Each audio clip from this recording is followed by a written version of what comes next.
billions of dollars. NATO is a very rich group of countries, and we make the best military equipment anywhere in the world by far. And they're buying our equipment, and they're paying 100% for the equipment. 100%. In fact, they owe us about $2 billion now. They're going to send a check. Another one was sent recently for $1 billion. So we're not spending any money anymore. Biden gave $350 billion, got nothing for it. And if you look, and by the way, we also signed a rare earth deal where we get, years of rare earth to get our money back, the money we spent. But what I'm really doing this for is to save thousands of soldiers a week. You have Russian soldiers, you have Ukrainian soldiers, and then you'll have missiles dropped into various cities and towns in Ukraine.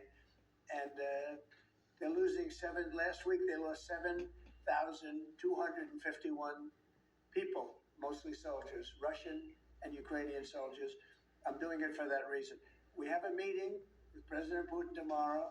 I think it's going to be a good meeting, but the more important meeting will be the second meeting that we're having. We're going to have a meeting with President Putin, President Zelensky, myself, and maybe we'll bring some of the European leaders along, maybe not.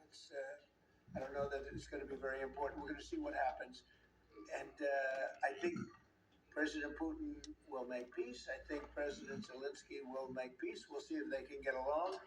And if they can, it'll be great. I've solved 6 wars in the last 6 months, a little more than 6 months now.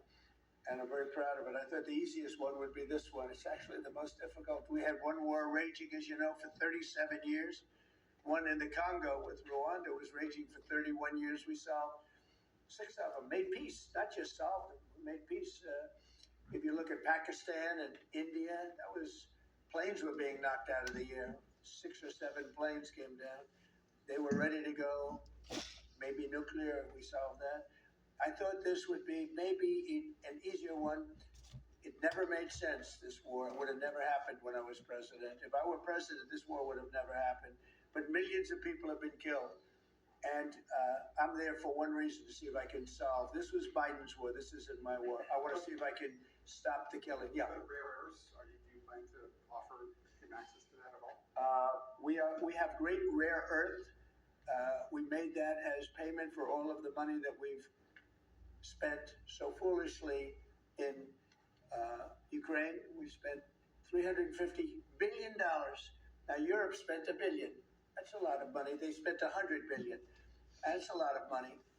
But we shouldn't be spending a lot more money than them, and they understand that. And I think that's maybe why we're not spending money anymore. We're not spending any money. They're paying us for everything. So people are shocked when they hear it. They don't even understand. They don't even write about it.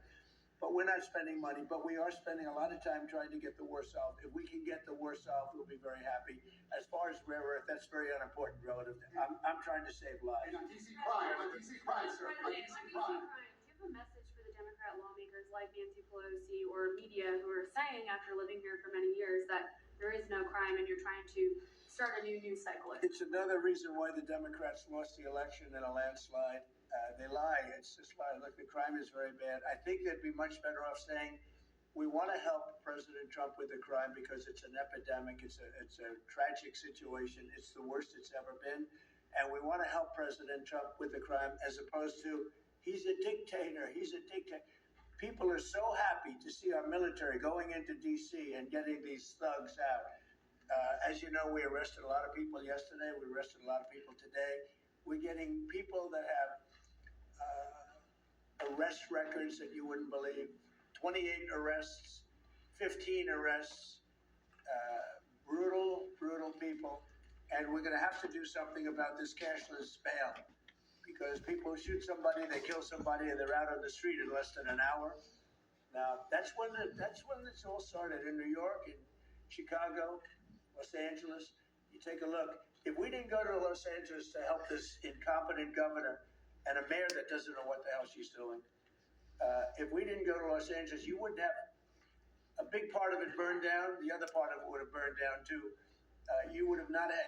I don't think you would have been able to have the Olympics. We have the Olympics. I have a lot at stake with that, because I'm the one that got the Olympics. I got it in my first term, and I didn't. I was saddened because I got it for what would be my third term. Okay, which turned out to be second term.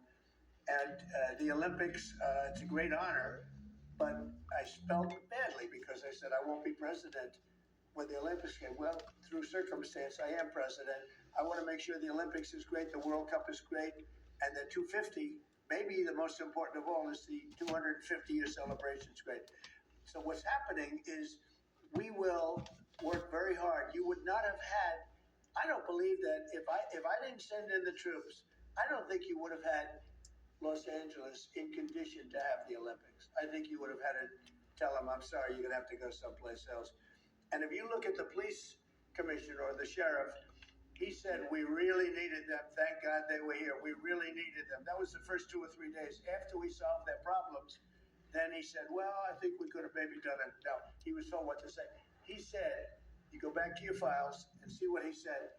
He said, thank goodness they came. If I didn't go and put our military there, or National Guard in that case, and we'll go military if we have to, but the National Guard went there. They were very effective. If we didn't do that, I don't think you would have had just like the 25,000 houses that burned there, where, by the way, the governor are focused on getting their permits. You know, the federal permits are given. Those are the hard ones, and they were given a long time ago.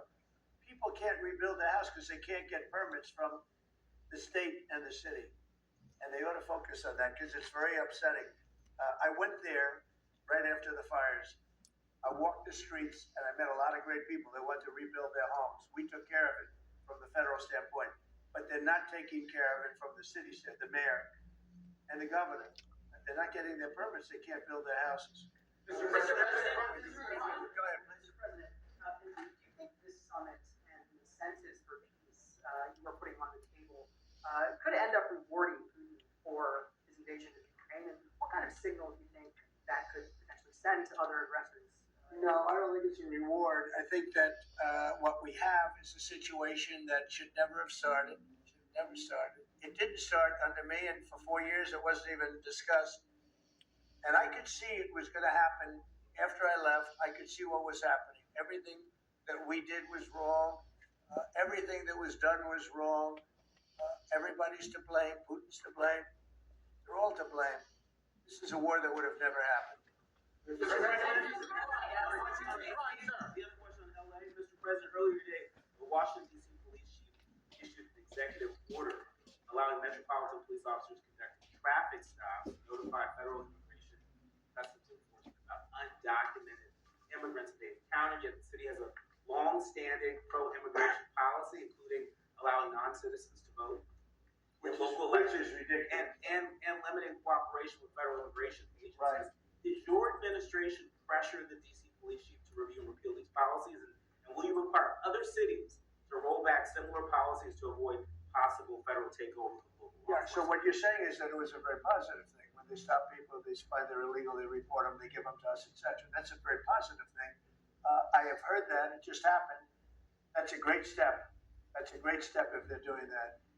Yeah, I think that's going to happen all over the country. We want to stop crime. I think if the Democrats aren't strong on this issue, they won't be able to. I think this is a bigger issue than all of the other ridiculous things that they like open borders. Well, open borders is bad. Open borders has caused a lot of this problem, allowing millions and millions. I think 24 million people were allowed to come into our country. Many of these people from prisons, from jails, from mental institutions. This was the Biden policy, and I don't believe it was him. He was never there before. It was the people that encircled this very beautiful desk, the Resolute desk, radical left lunatics who were smart, but radical left. And I'm very happy to hear what you just said, because I've heard that. And Mr. President, on LA, if I may, the mother of a 15-year-old California boy was briefly detained at gunpoint in a case of mistaken identity. The LAUSD superintendent says that surveillance video shows armed agents wearing police and border patrol insignia. Given the National Guard, border control, ICE agents, they're not trained in local policing. What specific steps are you taking to ensure that young people are not put in harm's way with these types of operations? Yeah, what they are trained in is common sense, and they're very tough people. And they have great common sense, and they are highly trained. I heard the mayor of LA was saying, "Oh, they're not trained this way." I heard this character from where was he? Go on. Mr. President. Will you pressure Israel to allow journalists to Gaza to cover the humanitarian efforts the U.S. is pursuing? And I'd like to see that happen too. yeah, would you pressure? I would like to see it happen. I would be very fine with journalists going in. It's a very dangerous position to be interviewed, as you know, if you're a journalist, but I would like to see it. And on tariffs, Brazil, Mexico, and Latin America are getting closer to China, and they say it's partly because of the tariffs we're imposing in those countries. Are you concerned with them getting closer to China? No, not at all. I'm not concerned at all. They can do what they want. None of them are doing very well. And what we're doing in terms of economics, we're blowing everyone away, including China. We're doing better than any other country in the world right now. Brazil has been a horrible trading partner in terms of tariffs. As you know, they charge us tremendous tariffs, far, far more than we were charging them. We weren't charging anything, essentially. And Brazil has some very bad laws happening where they took a president and they put him in jail, or they're trying to jail him. And I happen to know the man, and I will tell you, I'm pretty good at people. I think he's an honest man. I think what they've done, this is an electric. This is really a political execution that they're trying to do with Bolsonaro. I think that's terrible. But they also treated us very badly as trading partners for many, many years. One of the worst countries on earth for that. They charged tremendous tariffs, and they made it very difficult to do anything. So now they're being charged 50% tariffs, and they're not happy, but that's the way it goes. Mr. President. Concert on this crime. Some federal officers that are helping DC police might be being pulled away from other high priority assignments. Like what? Like what? Terrorism. Really? Terrorism? They'll stop terrorism as part of what they're doing right now. No. The soldiers that we have, first of all, we have plenty of them, long beyond what you have here. We're just using a very small force. In Washington, D.C., they have thousands of police. They have a lot of police, but the police weren't allowed to do their job. We have a lot of great ones, and you have some that weren't so good, to be honest, but they weren't allowed to do their job. But now they are allowed to do their job, and essentially it's only 2 days, but you look at the numbers already, they're dropping. And no, they're not being pulled off for anything. Mr. President. Mr. President. As you know, there were some very concerning reports about crime statistics, police are manipulating crime data to downplay crime in DC. Will the administration release its own crime statistics to counter their misinformation? And will those individuals who are intentionally misrepresenting crime data and fudging the books, like you said, be penalized for endangering the public? They are under investigation right now. They are giving us phony crime stats, just like they gave other stats in the financial world, but they're phony crime stats. And Washington, D.C. is at its worst point, and it will soon be at its best point. You're going to have a very safe, you're going to have a crime-free city. I mean, I say that. You're going to have virtually a crime-free city. And these are strong men, but the criminals are strong men and women, but they're strong men. And these are people that don't play games. We're not playing games. These are criminals we're dealing with. And they treated people. They took one of the people that worked for us the other day. You saw the beating, the pounding, 10 against 1. And they pounded the hell out of him. He's lucky to be alive. He's barely, almost killed. And we're not going to have that happening, please. Tulsi Gabbard declassified more documents last night related to the Russiagate hoax. She's doing a great job, by the way. That was another fake story. I'm very happy with the job she's doing. That's right. They declassified some terrible documents talking about Democrats and what they did. Radical left lunatics. It showed that then DNI James Clapper sent out emails to IC officials saying that it would be a team sport to push them to debunk the 2017 ICA report, and that it might lead them to compromise on their Google modalities. What's your reaction to the latest declassification? And in your view, sir, what does real accountability look like for the players? It's incredible what we're finding. Absolute proof of guilt. And we'll see what happens. But Clapper and Comey and that whole group of criminals, they're criminals. And they made it very tough. They did the fake Russia witch hunt that lasted for 2 years. And I got totally exonerated. There was no doubt about it. They should have done it in 1 day, not 2 years. But it was a whole scheme to try and demean Trump so that I couldn't win an election. And that is a criminal group of people. They're sick people, and they're criminals, and they should be taken care of.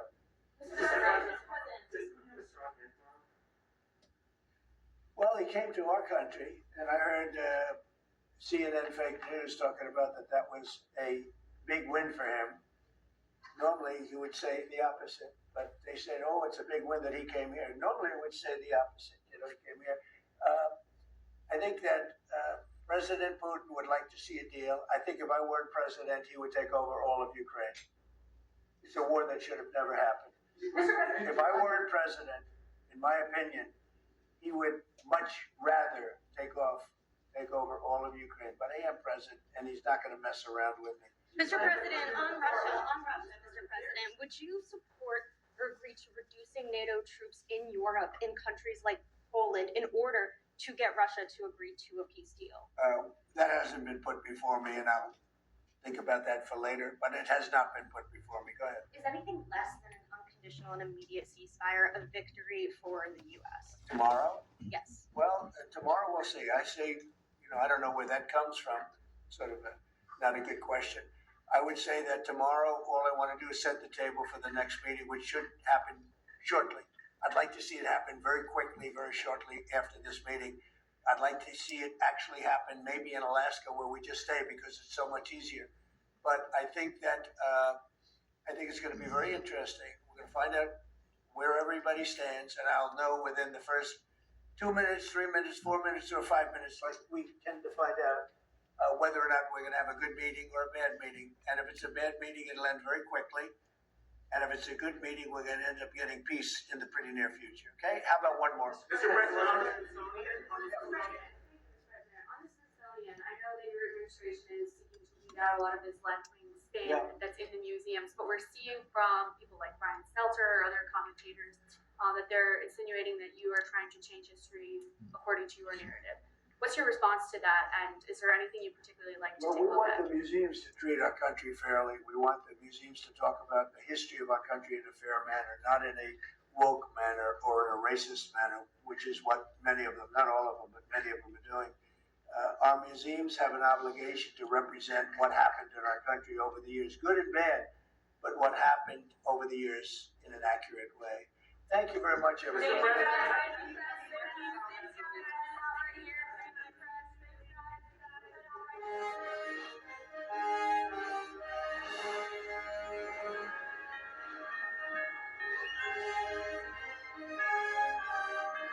This is NTD Newsroom, live from our global headquarters in New York City. Welcome to NTD Newsroom. I'm Don Ma. You were just watching President Trump speaking on the 90th anniversary of the Social Security Act and taking reporter questions on a wide range of topics, including the Russia-Ukraine war and tomorrow's meeting. Trump speaking about that, saying he'll find out very quick whether it's going to be a good meeting or bad meeting. He'll end it quickly if it's a bad meeting, and if it's a good meeting, he'll extend it longer. All right, first story today, pharmaceuticals, monopolies, and space flight. President Trump signs 3 new executive orders, each aimed at reshaping key parts of American life. NTD's Daniel Monahan has the details. President Trump Wednesday signed an executive order to strengthen America's drug supply chain by building a strategic reserve of essential pharmaceutical ingredients, preferably made in the U.S. The goal? Reduce dependence on China, which produces most of the core materials and active ingredients for generic drugs. Author Rosemary Gibson warns the U.S. now relies on China for 95% of these critical ingredients, a system she calls perfectly designed for catastrophic failure. Trump ordered the rapid restocking of the Strategic Active Pharmaceutical Ingredients Reserve, a program he launched in his first term. He accused the Biden administration of leaving it nearly empty. On competition, President Trump also signed an executive order revoking a Biden-era directive that told federal agencies to crack down on anti-competitive practices in industries like pharmaceuticals, labor, and healthcare. Biden's order aimed to fight monopolies and market abuses by enforcing antitrust laws. The Justice Department's Antitrust Division praised Trump's move, saying it favors targeted action, lowering drug prices and removing barriers to competition, over what it called Biden's burdensome approach. Assistant Attorney General Abigail Slater said the America First antitrust policy is designed to empower people in free markets, spur innovation, and usher in a new American golden age. And in space, the White House posted "Make Space Great Again" as Trump signed a proclamation to boost commercial space launches and activities by 20 to 30%. The plan calls for streamlining license approvals for U.S.-based operations, slashing red tape by eliminating or expediting environmental reviews for launch and re-entry permits. NASA Chief of Staff Brian Hughes praised the order, saying it ensures the whole federal government is working to keep America the leader in space commercialization for generations. Daniel Monahan, NTD News. Joining us now to discuss Trump's latest move in the space industry is Charles Camarda, astronaut, research engineer.